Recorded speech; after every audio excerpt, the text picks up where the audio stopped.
Bienvenue sur Salama TV, votre chaîne de spiritualité, pour explorer, apprendre et vivre l'islam avec passion et modernité, où spiritualité, savoir, Coran et hadith enrichissent votre foi au quotidien. Aujourd'hui, nous abordons la leçon 14 dont le sujet porte sur « Le jeûne permet aux jeûneurs d'entrer dans le paradis par la porte Ar-Rayyan » d'après Sahl ibn Sa'd al-Sa'idi, qu'Allah l'agrée, le prophète, que la prière d'Allah et son salut soient sur lui, a dit « Il y a certes dans le paradis une porte que l'on appelle Ar-Rayyan. 1. C'est par cette porte que les jeûneurs vont entrer le jour de la résurrection, et personne d'autre qu'eux ne va entrer par cette porte. 2. Il sera dit « Où sont les jeûneurs ?» 3. Alors ils se lèveront et personne d'autre qu'eux n'entrera par cette porte. Une fois qu'ils seront entrés, 4. Cette porte sera fermée et plus personne ne rentrera par cette porte. Rapporté par Bukhari dans son Sahih numéro 1869 et Muslim dans son Sahih numéro 1152. عن سهل بن سعد الساعدي رضي الله عنه قال: النبي صلى الله عليه وسلم: إن في الجنة باب يقال له الريان يدخل منه الصائمون يوم القيامة لا يدخل منه أحد غيرهم قال: أين الصائمون؟ فيقومون لا يدخل منه أحد غيرهم فإذا دخلوا غلق فلن يدخل منه أحد. رواه البخاري في صحيحه رقم 1899 ومسلم في صحيحه رقم 1052. واحد. Dans la langue arabe, le terme Ar-Rayyan, Ar-Rayyan, désigne le contraire du terme Al-Atshan, qui désigne une personne assoiffée. Lisan al-Arabé de l'imam Ibn Mantour, volume 14, page 345. De plus, la construction grammaticale de ce mot indique le sens de l'insistance. Ainsi, le sens terme Ar-Rayyan, Ar-Rayyan est la personne qui a vraiment bien bu. An-Nihaya fi Gharib, Al-Hadith de l'imam Ibn al-Athir, vol 2, p. 291. Al-Ta'liq ala Sahih Muslim de Cheikh Othaymin, volume 5, page 461. Les portes du paradis qui sont mentionnées dans les textes ont toutes le nom de bonnes actions comme la porte de la prière, la porte de l'aumône, etc. Voir Sahih al-Bukhari, numéro 1897 et Sahih Muslim 1027. Par contre, il n'était pas opportun d'appeler la porte par laquelle entreront les jeûneurs par la porte du jeûne, car en arabe, le terme ou jeûne, as-siyam signifie le fait de s'abstenir. Al-imsak, or dans le paradis, il n'y a pas d'abstinence. Shar Kitab Siyam min Sahih. Targhib de Cheikh Suleiman Rouhaili, cours numéro 4 à 10 mètres. Ainsi, cette porte du paradis spécifique aux jeûneurs porte ce nom, car les jeûneurs qui ont assoiffé leur propre personne pour Allah dans l'ici-bas vont rentrer par cette porte Ar-Rayyan afin d'être préservés de la soif avant même de s'installer dans le paradis. Lisan al-Arab de l'imam Ibn Mantour, volume 13, page 193. An-Nihaya fi Gharib al-Hadith de l'imam Ibn al-Athir, volume 2, page 291. 2. Le fait que le prophète, que la prière d'Allah et son salut soient sur lui, ait terminé sa phrase par sa parole « Personne d'autre qu'eux ne va entrer par cette porte » a comme objectif de venir appuyer le sens selon lequel cette porte est réservée aux jeûneurs. Fath al-Bari de l'imam Ibn Hajar 4 à 111. Char Sahih Muslim de Cheikh al-Éthiopie, volume 21, page 377. 3. Le sens n'est pas qu'entreront par cette porte ceux qui jeûnent uniquement et délaissent les autres actes obligatoires. Le sens est que la personne a fait les actes obligatoires imposés par Allah, puis après cela elle a multiplié les jours de jeûne surérogatoires. Char Riyad Salihin de Cheikh Othaymin, volume 5, page 271, Al-Taliq ala Sahih Muslim, volume 5, page 460.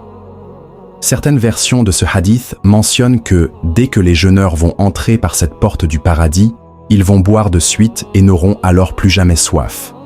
Char. Sahih Muslim de Cheikh al-Éthiopie, volume 21, page 379. D'après Sahl ibn Sa'd al-Sa'idi, qu'Allah l'agrée, le prophète, que la prière d'Allah et son salut soient sur lui, a dit « Il y a pour les jeûneurs une porte dans le paradis que l'on appelle Ar-Rayyan. Personne d'autre qu'eux n'entrera par cette porte, et lorsque le dernier d'entre eux sera entré, cette porte sera fermée. Celui qui entre par cette porte boira, et celui qui boira n'aura plus jamais soif. » Rapporté par Nasaï dans ses Sunan numéro 2236 et authentifié par Cheikh Albani dans sa correction de Sunan Nasaï.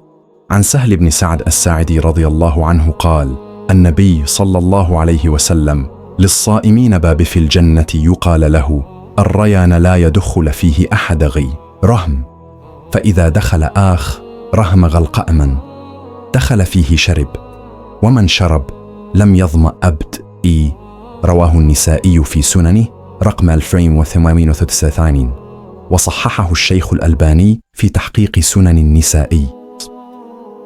Il y a une autre chose à mentionner en explication de ce hadith.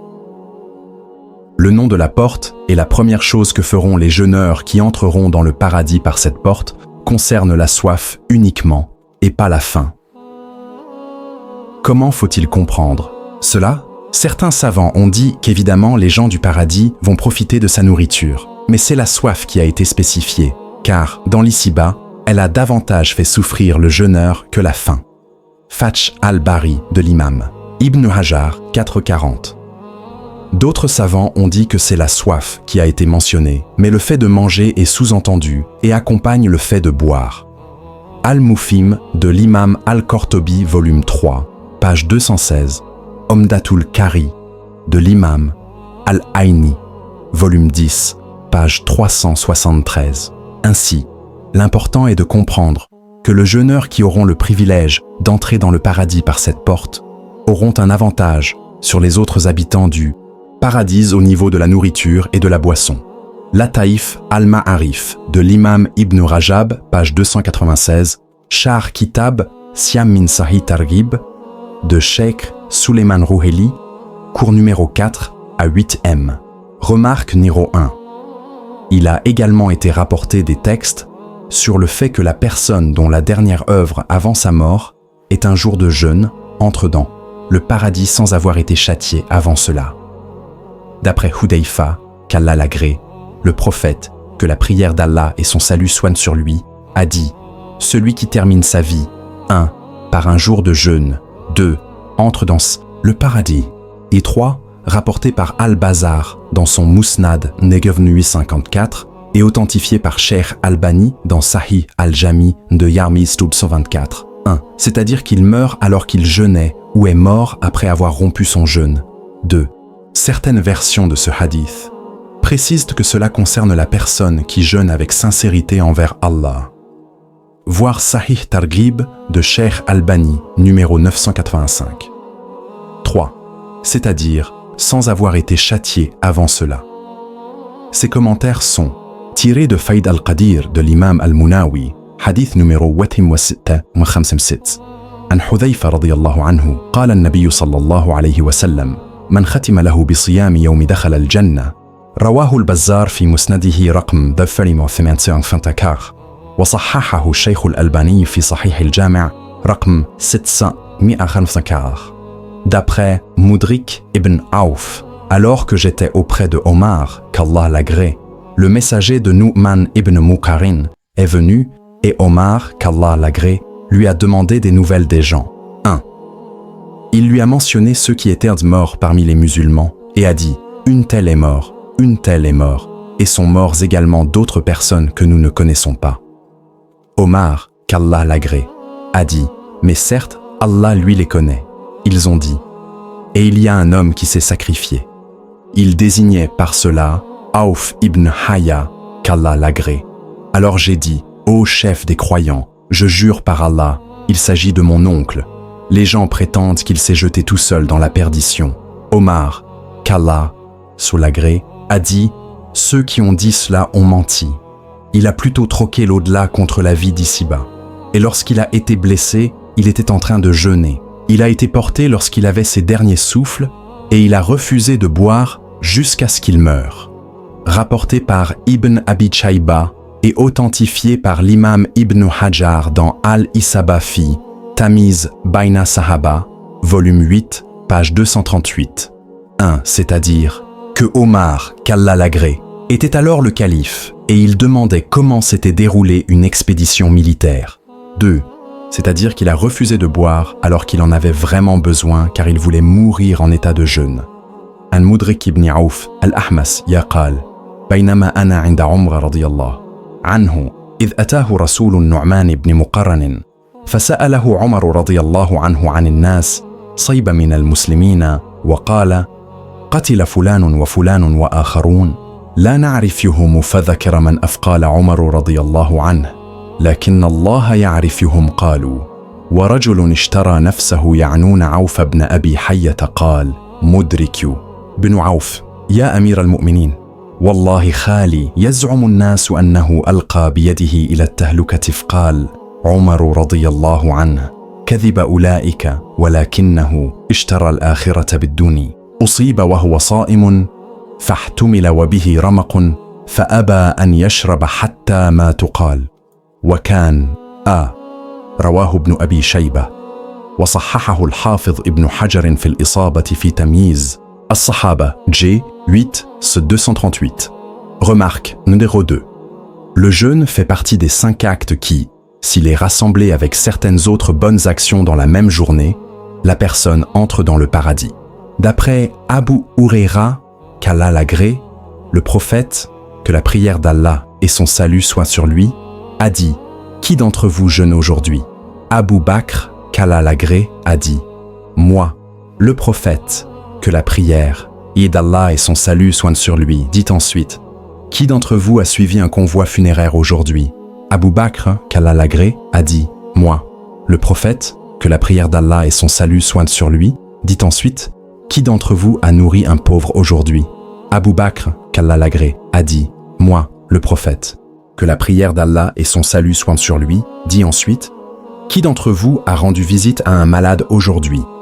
Abu Bakr, qu'Allah l'agrée, a dit « Moi. » Alors le prophète, que la prière d'Allah et son salut soient sur lui, a dit « Ces choses ne se rassemblent pas chez une personne sans qu'elle n'entre dans le paradis. » Rapporté par Muslim dans son Sahih, numéro 128, عن أبي هريرة رضي الله عنه قال رسول الله صلى الله عليه وسلم من أصبح منكم اليوم صائما قال أبو بكر رضي الله عنه أنا قال رسول الله صلى الله عليه وسلم فمن تبع منكم اليوم جنازة قال أبو بكر رضي الله عنه أنا قال رسول الله صلى الله عليه وسلم فمن أطعم منكم اليوم مسكينا قال أبو بكر رضي الله عنه أنا قال رسول الله صلى الله عليه وسلم فمن عاد منكم اليوم مريضا قال أبو بكر رضي الله عنه أنا في قال رسول الله صلى الله عليه وسلم ما اجتمعنا في امرئ إلا دخل الجنة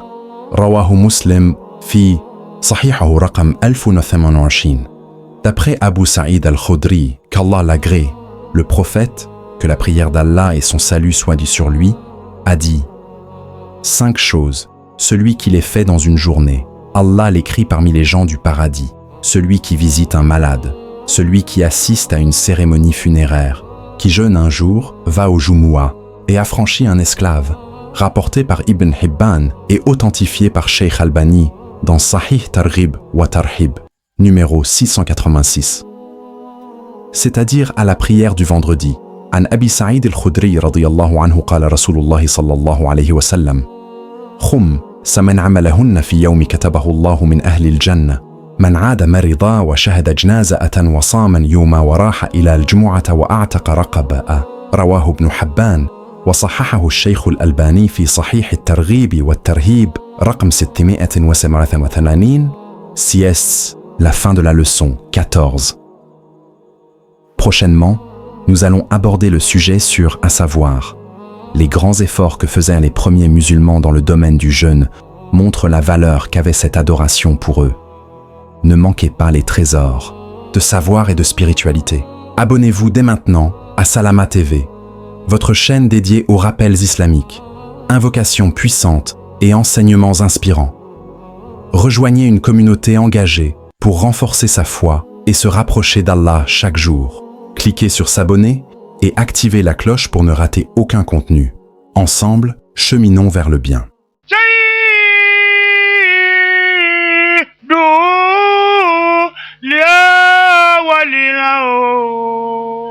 Wala kirina Muhammad